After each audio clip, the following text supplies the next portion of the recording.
எல்லோருக்கும் வணக்கம். இன்னைக்கு செய்யறண்டா உங்களை அப்படிங்கிற மாதிரி மார்க்கெட் தொடர்ந்து கீழே இறங்கிட்டு இருக்கு இன்னைக்கு. ஆனால் நீங்கள் எல்லாம் ஜாலியாக ஆடி பாடிக்கிட்டு இருக்கீங்க. மார்க்கெட்னுடைய முக்கியமான தருணத்தில் இன்னைக்கு ட்ரேட் ஆகிட்டு இருக்கு. பல முறை முயற்சி செஞ்சு போர் வீரர்கள்லாம் சண்டைக்கு போகிறதுக்கு முன்னாடி ஏதாவது சகுனம் பார்ப்பாங்க, சகுனம் நல்லா இருக்கா அப்படின்ட்டு. ஆனால் இன்னைக்கு சகுனமே சரியில்லை. பல முட்டைகள், அதாவது பல சப்போர்ட்டுகள் அப்படின்ற இருக்கக்கூடிய இடத்துலையே திரும்பி வந்து கரடிகள் அந்த சப்போர்ட்டை உடைக்கிறதுக்கு பார்க்குது. இத்தனை முட்டைகள் இருக்கிறதுனால மேபி சப்போர்ட்டை உடைச்சிருவானோ அப்படின்ற மாதிரியான ஒரு எண்ணம் ஷேர் மார்க்கெட்டுக்குள்ளே போய்கிட்டு இருக்கு. அதுக்கு முக்கிய காரணம் இந்த Q3 ஏர்னிங்ஸ் அப்படின்றது வந்து பெருசாக இருக்காதோ அப்படின்ற மாதிரி நிறைய பேர் நினச்சிக்கிட்டு இருக்காங்க. ஆனால் ஒரு பயகோட பயப்படலை. ஏன் போன குவார்ட்டர்லேயும் 40-50% உங்களுடைய போர்ட்ஃபோலியோ இறங்குச்சு. இப்போவும் Q3 ஏர்னிங்ஸ் ஒன்றும் பெருசாக இருக்காது போல இருக்கே அப்படின்ற மாதிரி மார்க்கெட் பயப்பட்டு இறங்கிட்டே இருக்கு. ஆனால் ஒருத்தருக்கு கூட பயம் இல்லை, எல்லாம் ஜாலியாக ஆடிக்கிட்டு இருக்காங்க. தலைக்கு மேலே போனால் ஜான் என்ன முளம் என்ன அப்படின்ற மாதிரி போன தடவையே 40% போர்ட்ஃபோலியோ கும்பால தான் இருக்குது. இன்னும் இன்னொரு 40% எடுப்பியா, அவ்வளவுதானே உன்னுடைய வீரியம் அப்படின்ற மாதிரி எல்லாம் ஜாலியாக ஆடிக்கிட்டு கொண்டிருக்காங்க. இதில் இன்னொன்று கவனிச்சிங்களா, நம்ம ஷேர் மார்க்கெட்டில் இருக்கிறவங்கள பார்த்து மற்றவங்களாம் சிரிச்சுக்கிட்டு இருக்காங்க.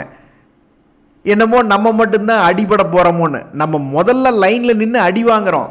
ஆனால் கார்ப்பரேட் ஏர்னிங்ஸ் க்ரோத் அடிபட்டுச்சுன்னா, என் ஃப்ரெண்டு கூட ஒருத்தன் சொல்லிக்கிட்டு இருந்தான், கோவிட்டுக்கு அப்புறம் எனக்கெல்லாம் நல்ல வருமானம்டா, பல கோடிகள் சம்பாரிச்சுக்கிட்டு இருக்கேன் அப்படின்ட்டு. இந்த கார்ப்பரேட் ஏர்னிங்ஸ் க்ரோத் அடிபட்டுச்சுன்னா அவனுக்கும் தான் அடி விழுகும். அப்புறம் அவன் நம்ம கூட வந்து சேர்ந்து கோத்துக்கிட்டு அவனு புலம்ப தான் செய்வான், என்னடா எனக்கு ஆர்டரே ஒன்றும் வரமாட்டேங்குது அப்படின்ட்டு. So corporate earnings growth Q3 earnings மேலே வரணும்னு தான் எல்லாரும் எதிர்பார்க்குறோம். அப்படி வரல அப்படின்னா நம்ம மட்டும் இல்லை, பொருளாதாரத்தில் இருக்கக்கூடிய எல்லாரும் புலம்பிட்டு வந்துக்க வேண்டியது தான். சிங்கம் ஒன்று புறப்பட்டதே அப்படிங்கிற மாதிரி நிறைய பேர் இந்த மமதா IPO அப்படின்றது வாங்கிட்டு பெரிய லெவலில் லாபம் வரும்னு நினச்சிட்டு கொண்டிருப்பாங்க. ஆனால் அவங்களுக்கு நடந்த சோகம் என்ன அப்படின்னு பார்த்தீங்கன்னா, லிஸ்ட் ஆனதுலேருந்தே தொடர்ந்து இறங்குமுகமாக இருந்து ஆல்மோஸ்ட் லிஸ்டான ப்ரைஸ்லேருந்தே 100 ரூபாயை காணோம். அந்த ஜீவன்கள்லாம் எப்படி தான், அது பேரே மமதான் இருக்கு, நீங்கள் ஏன் அந்த மமதா அப்படின்ற பேரில் போய் விழுந்தீங்கன்னு தெரில. ஸோ அந்த பேர்லேயே ஒரு சகுனம் காமிச்சு பாவம் மனசில் வந்து ரொம்பவுமே மன வருத்தத்தோடு இருக்கக்கூடிய ஒரு ஷேராக தான் இந்த மமதா அப்படின்ற ஒரு ஷேர் இருக்குது. நீங்கள் ஷேர் மார்க்கெட்டில் ஏதாவது ஒரு ஷேர் புதுசாக வாங்கி தொடர்ந்து 10 நாளாக இறங்குச்சுன்னா உங்களுடைய மனம் எப்படி இருக்கும் அப்படின்றத தெரியப்படுத்துங்க. நேற்று தான் நரி ஊளை விட்டது நல்லா இருக்குதோ அப்படின்னு நான் நினச்சிக்கிட்டு இருந்தேன். இல்லை, நரி ஊளை விட்டது சரியில்லை அப்படின்ற மாதிரி எல்லாத்துக்கு முன்னாடி ஓடி வந்து முதல்ல ரிசல்ட் கொடுத்த பெரிய கம்பெனிகள்னு பார்த்தா இந்த ஒன் மொபிக்விக் நேற்று ரிசல்ட்டுக்கு அப்புறமும் பாசிட்டிவாக இருந்தால், இன்றைக்கி ஓப்பனிங்கும் பாசிட்டிவில் தான் இருந்தால். பட் இப்போ மார்க்கெட் இறக்கத்தினாலேயா அல்லது என்ன காரணத்தினாலேயோ 1% காலி. இந்த GM Breweries அவனு ரிசல்ட் கொடுத்ததுக்கப்புறம் நல்லா இருப்பான்னு பார்த்தா அவன்லாம் 4% பிடுங்கி விட்டு போயிட்டான். ஸோ எப்படியோ இப்போதைக்கு நரி ஊளை விட்டது. அதாவது Q3 ஸ்டார்டிங்கில் ரத்த காவெல்லாம் வாங்குது. இன்னும் நம்ம பெரிய ஆள் TCS டாடா எல்க்ஸி எல்லாம் நாளைக்கு என்ன பண்ணுறாங்க அப்படின்றது பொறுத்திருந்து தான் பார்க்கணும். பொறுத்திருந்து என்னத்தை பார்க்குறது, எல்லாத்துக்கும் தயாராக தான் இருக்கணும். நல்லா இருந்து 10% மேலே ஏறுறானுங்களா இல்லை வீணாக போய் 20% இறங்குறானுங்களா அப்படின்னு என்ன நடக்க போகுதுன்னு தெரில. எல்லாத்துக்கும் தயாராக இருந்து தான் ஆகணும். இறங்குற மார்க்கெட்லேயும் ஏதாவது சம்பாதிக்கிறதுக்கு வழி இருக்கா அப்படின்னு தேடுறவங்க தான் புத்திசாலி. அந்த வகையில் IPO மார்க்கெட் ஒன்று தான் ரீட்டைல் இன்வெஸ்டர்ஸுக்கு கை கொடுத்துக்கிட்டு இருக்குது. ஆனால் இதுவும் எதுவும் கேரண்டி கிடையாது. முதல்ல அப்ளை பண்ணும்பொழுது அலாட்மெண்ட் கிடைக்கணும். அலாட்மெண்ட் கிடைச்சது வந்து ப்ராஃபிட்டில் லிஸ்ட் ஆகணும். ஸோ அலாட்மெண்ட் கிடைச்சாவே பாதி ஜெயிச்ச மாதிரி தான். அந்த வகையில் இப்போதைக்கு 3 IPOக்கள் ஓப்பன் இருக்குது. அதில் ஸ்டாண்டர்ட் கிளாஸ் லைனிங் அப்படின்றது இன்றைக்கி க்ளோஸ் ஆகக்கூடிய IPO. இந்த IPOக்கு வந்து அவன் ஒரே ஒரு ஷேர் நான் விற்கிறேன் அப்படின்றான். ஆனால் அதுக்கு 49 பேர் போட்டி போடுறாங்க. அதனுடைய கிரே மார்க்கெட் ப்ரீமியம் ஓரளவுக்கு பரவாயில்ல, 68% அப்படின்றது மேபி ப்ராஃபிட்டில் வரலாம் அப்படின்ற மாதிரி காமிச்சிக்கிட்டு இருக்கான். அதே மாதிரி இன்னொரு IPO கோட்ரண்ட் ஃபியூச்சர் டெக் அப்படின்றத நம்ம எடுத்து பார்க்கும் பொழுது, அடே சாமி ஒரே ஒரு ஷேர் தான் தரேன்றான், ஆனால் 104 பேர் அப்ளை பண்ணுறான்றாங்க. அப்படி இருக்க போகையில் இதனுடைய கிரே மார்க்கெட் ப்ரீமியம் அவனும் ஒரு 72% எல்லாம் லாபம் தரக்கூடிய வாய்ப்பு இருக்கிறதா தன்னைத்தானே காமிச்சுக்கிறான். அடுத்து நம்ம பார்க்கக்கூடிய கேபிட்டல் இன்ஃப்ராஸ்ட்ரஸ்ட் இன்விட், அதில் வந்து எவ்வளவு சுவாரஸ்யம் அப்படின்னு நம்ம போய் பார்க்குறோம். சப்ஸ்கிரிப்ஷனுடைய டேட்டாவே ஒன்றையும் காணோம். அதே மாதிரி அதனுடைய கிரே மார்க்கெட் ப்ரீமியமும் ஒன்றையும் காணோம். ஏற்கனவே பிஜி இன்வெட், அந்த இன்வெட், இந்த இன்வெட்டுன்னு ஏகப்பட்டது வாங்கி வச்சுக்கிட்டு வெறும் வட்டி மட்டும் வாங்கிட்டு வந்துக்கிட்டு இருக்கோம். ப்ரைஸ் ஒன்று ஏறக்கான எல்லாம் கீழே படுத்து கிடக்கு. அதனால் என்னை பொறுத்த வரைக்கும் பொதுமக்கள் வந்து மற்றதில் கான்சன்ட்ரேட் பண்ணாமல் இந்த மாதிரி கிரே மார்க்கெட் ப்ரீமியம் அதிகமாக கொடுக்கறதா கான்சன்ட்ரேட் பண்ணுவாங்களோ அப்படின்றது என்னுடைய எண்ணமாக இருக்கிறது. ஸோ யாருக்கெல்லாம் இது போன்ற 2 ஐபிஓக்கள் கிடைக்குதோ அவங்களுக்கெல்லாம் என்னுடைய வாழ்த்துக்கள். தாண்டாராமா அப்படின்ற மாதிரி பல பேர் ப்ரே பண்ணிட்டு இருப்பாங்க. எந்த ஷேருக்கு அப்படின்னு பார்த்தீங்கன்னா இந்த ஜைடஸ் லைஃப் சயின்சஸ் அப்படின்ற ஷேர். இதுக்கு முன்னாடியெல்லாம் நல்லா சம்பாரிச்சு கொடுத்த ஷேர் தான். மார்க்கெட்னுடைய இறக்கத்தில் 2 days மூவிங் ஆவரேஜ் கீழே போயிட்டு மறுபடியும் அவனுடைய 2 days மூவிங் ஆவரேஜை தாண்டறக்கு இன்றைக்கி முயற்சி செய்கிறான். இதுதான் இந்த ஷேரில் இருக்கக்கூடிய ஒரு செய்தி. 2 days மூவிங் ஆவரேஜை தாண்ட முயற்சி செய்கிறான். அதாவது ஒரு ஸ்ட்ரென்த்தில், ஒரு ஷேரில் கொஞ்சோண்டு ஸ்ட்ரென்த் வந்தால் பத்தாது. சும்மா இப்படி மூவ்மெண்ட் ஆகிறதுக்கு ஸ்ட்ரென்த் அப்படின்றது பத்தாது. டிமாண்ட் அப்படின்றது கண்டினியூஸாக இருந்துகிட்டு இருக்கணும். ஒரு ஷேரில் வந்து டிமாண்ட் அப்படின்றது தொடர்ந்து இருந்துக்கிட்டே இருந்ததுனா தான் இந்த மாதிரி பெரிய அளவில் மூவ்மெண்ட் கொடுக்க முடியும்.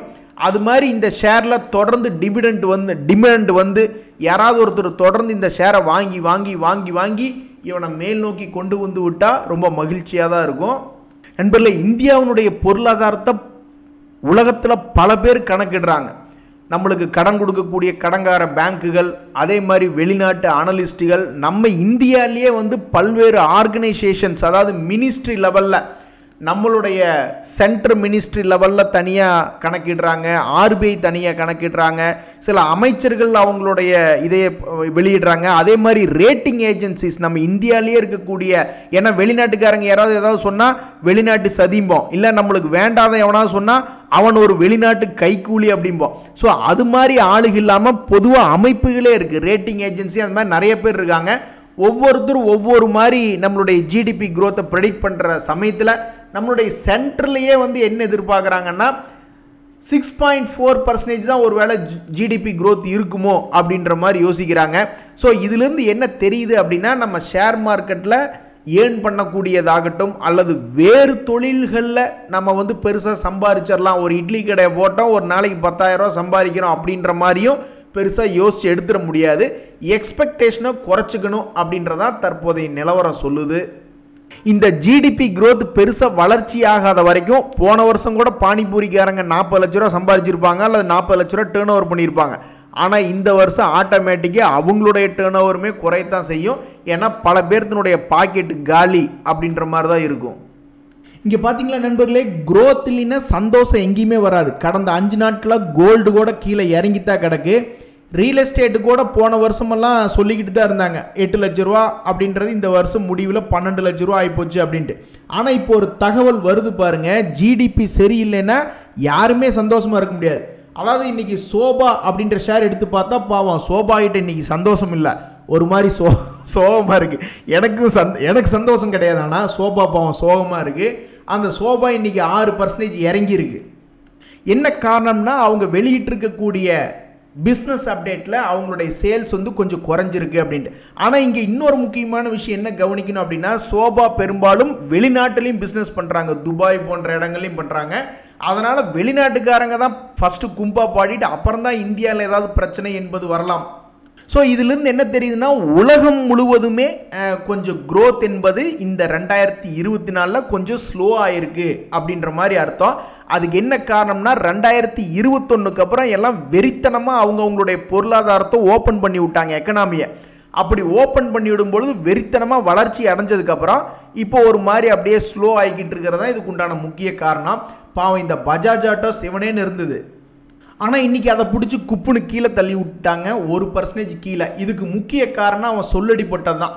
ஜெஃப்ரீஸ் அப்படின்ற ஒரு அனலிஸ்ட் என்ன சொல்கிறாங்க அப்படின்னா, இதுக்கு முன்னாடி நாங்கள் 13,400 போயிருமோ அப்படின்ற மாதிரி நாங்கள் நினச்சிக்கிட்டு இருந்தோம். ஆனால் தற்போதைய சூழ்நிலை பொறுத்து பார்க்கும்பொழுது இந்த ஷேர் ஒரு 10,350 தான் மேபி போகலாம் அப்படின்ற மாதிரி அவங்க கணிப்பு. அந்த கணிப்பை தொடர்ந்து பாவம் இந்த ஷேர் 1% இறங்கி போச்சு. இனி இதே தாங்க அக்கப்போராக இருக்கும். திடீர்னு உங்களுடைய ஷேர் 10%, 20% ஏறிடும். என்னையா அப்படின்னு போய் பார்த்தா ஏதோ ஒரு அனலிஸ்ட்டு எனத்தையாவது ஒன்று அனலைஸ் பண்ணிவிட்டு இந்த கம்பெனி மேபி எதிர்காலத்தில் நல்லா இருக்கும்பாங்க. ரொம்ப நன்றிப்பா அப்படின்னு நீங்கள் நினைப்பீங்க. திடீர்னு பார்த்தா உங்களுடைய ஷேர் ஏதாவது ஒரு 5%, 10% இறங்கி கிடக்கும். அதுக்கு என்னையா காரணம் அப்படின்னு போய் பார்த்தோம்னா, அதே மாதிரி தான் யாராவது ஒருத்தர் வந்து நெகட்டிவாக சொல்லடி போட்டிருப்பாங்க. அவங்களுடைய ரேட்டிங்கை வந்து டவுன்கிரேட் பண்ணியிருப்பாங்க. ஏன் நீ சொல்லிட்டதுனால அந்த கம்பெனி அப்படி ஆயிடுமா அப்படின்னு நீங்கள் கேட்கலாம். பட் எனிவே இருக்கக்கூடிய தகவல்களை வச்சு அவங்க அனலைஸ் பண்ணி அந்த மாதிரி தான் ப்ரெடிக்ட் பண்ணுவாங்க. அடுத்த Q4லேயே ஒருவேளை இந்த பஜாஜ் ஆட்டோ மிகப்பெரிய அளவில் பர்ஃபார்மன்ஸ் பண்ணிட்டாங்கன்னா அதுக்கப்புறம் அவங்களுடைய ரேட்டிங் என்பது மாற்றுவாங்க. ஸோ ரேட்டிங் என்பது நிலையானது கிடையாது. அவங்க சொன்னது உடனே நடந்து தான் தீரணும் அப்படின்ற கேரண்டியும் கிடையாது. பட் இருந்தாலும் அவங்கெல்லாம் ப்ரொஃபஷ்னல் அனலைசிஸ் அவங்க பண்ணுறது வந்து பெரும்பாலும் செக்டருக்கு மோஸ்ட்லி கரெக்டாக இருக்கும். வருஷம் நம்ம பார்த்துக்கிட்டு தான் இருக்கோம். அவங்க சொல்லக்கூடிய செக்டர்லாம் நல்லா மேல் நோக்கி வரக்கூடியதாக தான் நம்ம பார்த்துட்ருக்கோம். பட் இண்டிவிஜுவல் ஸ்டாக் என்பது யாராக இருந்தாலுமே ப்ரெடிக்ட் பண்ணுறது அப்படியே நடக்கணும் அப்படின்றது அவசியம் கிடையாது. நல்லா வளர்ந்துட்டு வர நேரத்தில் ஏன் கெட்ட பேர் வாங்கிக்கிற அப்படின்ற மாதிரி இந்த ஓலா எலக்ட்ரிக்னுடைய ஆம்பிஷன்லாம் ரொம்ப அதிகம். ரொம்பவுமே அதிகமான மார்க்கெட் ஷேர் வச்சுருக்கணும் எலக்ட்ரிக் வெஹிக்கிள் அப்படின்ற மாதிரிலாம் அவங்களுடைய ஆம்பிஷன் அதிகம். ஆனால் அதில் மண்ணள்ளி போட்ட மாதிரி இப்போ பஜாஜ் ஆட்டோ மற்றும் பல நிறுவனங்கள் எலக்ட்ரிக் வெஹிக்கிள் விட்டுக்கிட்டு இருக்கு. இவங்களுடைய மார்க்கெட் ஷேர் பர்சன்டேஜ் அப்படின்றது கொஞ்சம் குறையதான் செய்து இல்லைன்னு நான் சொல்லல. பட் அதே சமயத்தில் இப்போ வளர்ந்து வந்து கொண்டு இருக்கக்கூடிய இந்த நேரத்தில் செபி என்ன சொல்லுது, அவங்களுக்கு வந்து ஒரு அறிவுரை சொல்கிறாங்க, வார்னிங் சொல்கிறாங்க. இந்த மாதிரி டிஸ்க்ளோஷர் நேமெல்லாம் நாம்ஸ் எல்லாம் கரெக்டாக ஃபார்ம் பண்ணுங்கள், வயலேட் பண்ணாதீங்க அப்படின்ற ஒரு இன்ஃபர்மேஷன் வந்தோடனே அந்த ஸ்டாக் காலையில் கிட்டத்தட்ட 75 போயிட்டான். இப்போ கொஞ்சம் ரெக்கவரி வந்திருப்பான் போல். ஆஹா, இவன்லாம் பெரிய மைசூர் மகாராஜா மாதிரி வர வேண்டியவன் அப்படின்ற மாதிரி நிறைய பேர் நினச்சிட்டு இருப்பாங்க. யார்? இந்த பிர்லா சாஃப்ட் அப்படின்ற கம்பெனி தான். அதுக்கு முக்கிய காரணம் அவன் சப்போர்ட்லேயும் இருக்கான். இதுக்கு முன்னாடியெல்லாம் அவன்லாம் பெரிய அளவில் பணம் சம்பாரித்து கொடுத்தவன் தான். ஆனாலும் பாருங்கள் இப்போ கும்பா கூட்டி இன்னும் சப்போர்ட்லேயே தடவிக்கிட்டு படுத்துக்கிட்டு கிடக்கு. ஆனால் இந்த ஷேரில் ஒரு செய்தி என்ன வருது அப்படின்னு பார்த்தீங்கன்னா, அமெரிக்காஸ் ரிலேட்டடான பிஸ்னஸை பார்க்கக்கூடிய CEO அப்படின்றவர் ரிசைன் பண்ணியிருக்கார் அப்படின்ற மாதிரி ஒரு செய்தி வருது. பாவம் இந்த செய்தியை தொடர்ந்து இந்த ஷேர் ஒரு 3% என்பது இறங்கித்தான் கிடக்கு. இதுக்கு முன்னாடியெல்லாம் சம்பாரித்து கொடுத்தியே, இப்போ ஏன் நீ சம்பாரித்து கொடுக்குற அப்படின்ற மாதிரி தான் பாவம் அந்த ஷேரை வச்சுருக்கிறவங்க புலம்பிக்கிட்டு கிடக்கிறாங்க. கிடக்கிற பிரச்சனையெல்லாம் கிடக்கட்டும், காட்டுக்குள்ளே இருக்கிற குரங்கு கூட்டிகிட்டு வந்து அதுக்கு கல்யாணம் பண்ணி வை அப்படின்ற மாதிரி இந்த MMTC ஷேர் அவன் இன்றைக்கி 12% ஏறி இருக்கான். இவன் பெருசாக ஏதாவது 10,000 கோடி 50,000 கோடி ஏதாவது லாபம் பண்ணி சம்பாரிச்சிருக்கா, TCS கீக்குலாக இருக்கா அப்படின்ற மாதிரிலாம் அப்படிலாம் ஒன்றும் இல்லை. பட் இருந்தாலும் இன்றைக்கி இந்த ஷேர் 12% ஏறி இருக்குது. நாளைக்கு ரிசல்ட் வரக்கூடிய TCS இன்னும் சாதாரணமாக இருந்துக்கிட்டு இருக்குது. இதெல்லாம் நல்லதுக்கு அப்படின்ற மாதிரி இருக்குது. இந்த வகையில் இந்த பரஸ் டிஃபென்ஸ் அப்படின்ற ஷேர் அதில் ஒரு செய்தி என்ன அப்படின்னு பார்த்தீங்கன்னா, அவன் இன்றைக்கி 21 days மூவிங் ஆவரேஜை தாண்டான். இதுக்கெல்லாம் ஒன்றும் குறைச்சல் இல்லை. ஏற்கனவே நீ பல முறை 21 days மூவிங் ஆவரேஜை தாண்ட முயற்சி பண்ண, அப்போல்லாம் ஒன்றுமே நடக்கலை. இப்போ மட்டும் என்ன நடக்க போகுது அப்படின்ற மாதிரி இப்போ அவன் மன விரக்தியில் இருக்காங்க. அதையெல்லாம் முறியடிக்கும் வகையிலே இதுக்கு முன்னாடி 1,500 ரூபாயெல்லாம் போன பங்கு மறுபடியும் ஒரு 1,500 ரூபா போய் அந்த ஷேர் முதலீட்டாளர்களை குஷிப்படுத்தினா ரொம்ப மகிழ்ச்சியாக இருக்கும். ஓ மை காட் நண்பர்களே, வாட் அ மெடிக்கல் மிராக்கிள். இந்த ஜீல் ஷேரில் எனக்கு சமீபத்தில் நல்ல ஒரு ஞாபகம் இருக்குது. செபி வந்து இவங்களுக்கு முன்னாடி இதுக்கு முன்னாடி அவங்க என்னென்ன என்கொயரி பண்ணிட்டு இருந்தாங்களோ அதையெல்லாம் லேட்டஸ்ட் இதில் அப்டேட் பண்ணி மறுபடியும் என்கொயரி பண்ணுறத ஏதோ ஒரு நியூஸ் படிச்சுக்கிட்டு இருந்தேன். அப்போ வந்து இந்த ஷேர் வந்து ஓப்பனிங் கெயின் ஆகி மறுபடியும் கீழே தான் போயிட்டு இருந்தது. இன்றைக்கி போய் நான் எடுத்து பார்க்குறேன் 3.5% ஏறி இருக்குது. ஸோ இன்றைக்கி ஷேர் மார்க்கெட்டில் 3.5% ஏறி ஒரு கெய்னராக இருக்கக்கூடிய ஷேர் தான் இந்த ஜீல். கடந்த ஒரு வருஷத்தில் இவன் என்ன பண்ணியிருக்கான்னா 50% உங்கள் பணத்தை போட்டு தள்ளியிருக்கான். யாராவது ஒருத்தர் போன வருஷம் இந்த ஷேரை வாங்கியிருந்தீங்கன்னா 1 லட்ச ரூபாய்க்கு கும்பா கூட்டி இன்றைக்கி உங்களுடைய 50,000 பணம் காணாமல் போயிருக்கும். அன்ரியலைஸ்டு லாஸில் இருந்திருக்கும். கிட்டத்தட்ட 50% லாஸ் ஆனதுக்கப்புறம் இன்றைக்கி ஏதோ ஒரு 4% ஏறி மகிழ்ச்சியை கொண்டு வந்திருக்கான். It's a miracle. தியாகு எந்த கம்பெனி வேணாலும் காட்டுங்க, ஆனால் இந்த கம்பெனியினுடைய செய்தி மட்டும் வாசிக்காதீங்க அப்படின்னு எல்லாருமே நினைப்பாங்க. ஏன்னு கேளுங்க, அந்த ஆனந்த்ராஜ்னு ஒரு கம்பெனி பேருக்கு ஏற்ற மாதிரி ஆனந்தமாக மிகவும் ஆனந்தமாக அவனுக்கு வாழ்க்கையில் இறக்கமே இல்லை. 2020க்கு அப்புறம் பார்த்தீங்கன்னா இந்த ஆனந்த்ராஜ் அப்படியே மேல் நோக்கியே தான் போய்கிட்டே இருந்திருக்கான். ஸோ இன்னைத்த நிலைமையிலும் இந்த ஷேரை வச்சுருக்கிறவங்கெல்லாம் மகிழ்ச்சியாக தான் இருப்பாங்க. ஒருவேளை நியூமராலஜி உண்மையோ அப்படின்ற மாதிரி நம்மளையே ஒரு செகண்ட் நினைக்க வச்சுருவானுங்க போல். மிஸ்டர் ஆனந்த்ராஜ் நீங்கள் என்ன செக்டரில் இருக்கீங்க அப்படின்னு பார்த்தா construction of IT parks hospitality ப்ராஜெக்ட்னு கன்ஸ்ட்ரக்ஷன் ரிலேட்டடான செக்டரில் இருக்காங்க. கடந்த 2-3 வருடங்களாக ரியல் எஸ்டேட் கன்ஸ்ட்ரக்ஷன் எல்லாம் பூம் தான். அதனால் இது மேலே வந்ததில் எந்த விதமான ஆச்சரியம் இல்லை. நண்பர்களே, ஷேர் மார்க்கெட்டில் கடந்த 2-3 நாட்களை கவனித்து பார்த்தீங்களா, கும்பா குட்டிகளாகி பல பேர்த்தினுடைய மனசை நோகடிச்ச கிளிகள் அப்படின்னு சொல்கிற மாதிரி இந்த ஜீல் அப்படின்ற ஷேர் ஆகட்டும், அல்லது அந்த ஸ்பந்தனா ஸ்பூர்த்தி அப்படின்ற ஒரு ஷேர் ஆகட்டும், அவன்லாம் 80% கீழே இறங்கிட்டு இப்போ ஒரு 30% ஏறி இருக்கான். அதுக்கப்புறம் இந்த கிரெடிட் ஏசிசி அப்படின்னு ஒரு கம்பெனி, அவனும் இதே மாதிரி தான் 1800 ரூபாயிலிருந்து அவன் 800 போயிட்டான். அவனும் ஒரு 70% இறங்கினவன் தான். இந்த மாதிரி கீழே 70% 80% இறங்கினவனுங்க என்ன காரணத்தினாலேயும் மறுபடியும் 20-30% ஏறி இருக்கானுங்க. இது ஒரு மாதிரி கிளுகிளுப்பாக தான் இருக்கும். ஆனால் ஒன்று மட்டும் புரிஞ்சுக்கலாம், எந்த ஒரு ஷேராக இருந்தாலும், அதாவது எந்த ஒரு நல்ல லாபம் செய்யக்கூடிய ஷேராக இருந்தாலும் சரி, ஒருவேளை 80% இறங்கினாலும் திரும்பி மேல் நோக்கி வருவானோ அப்படின்ற ஒரு தீசிஸ்க்கு இது போன்ற ஷேர்கள் சப்போர்ட்கள் செய்யுது. ஒன்றுமே இல்லைனாலும் 80% கீழே விழுந்தால் மேபி ஒரு 30-40% ஏறுவானோ அப்படின்ற ஒரு தீசிஸ்க்கு இது போன்ற கும்பா குட்டிகள் ஷேர்கள் கூட ஒரு உதாரணமாக இருக்கிறது. ஸோ என்னை பொறுத்த வரைக்கும் எனக்கு பயம் இல்லை. என்னடா போன குவார்ட்டரில் 40% இறக்கி விட்டீங்களா, இந்த குவார்ட்டரும் சரியில்லைன்னு இன்னொரு 40% இறக்கி விடுங்கடா அவ்வளோதானே அப்படின்ற மாதிரி ஒரு மைண்ட் செட்டுக்கு நான் வந்துட்டேன். ஏன்னா ஒரு வேளை 80% இறங்கினதுக்கப்புறம் திரும்பி ஏறுவானுங்களோ அப்படின்ற ஒரு நம்பிக்கை தான். இன்றைய தகவல் அனைத்தும் உங்களுக்கு உதவி வந்ததுன்னா எனக்கும் மகிழ்ச்சி தான். ரொம்ப நன்றி, வணக்கம்.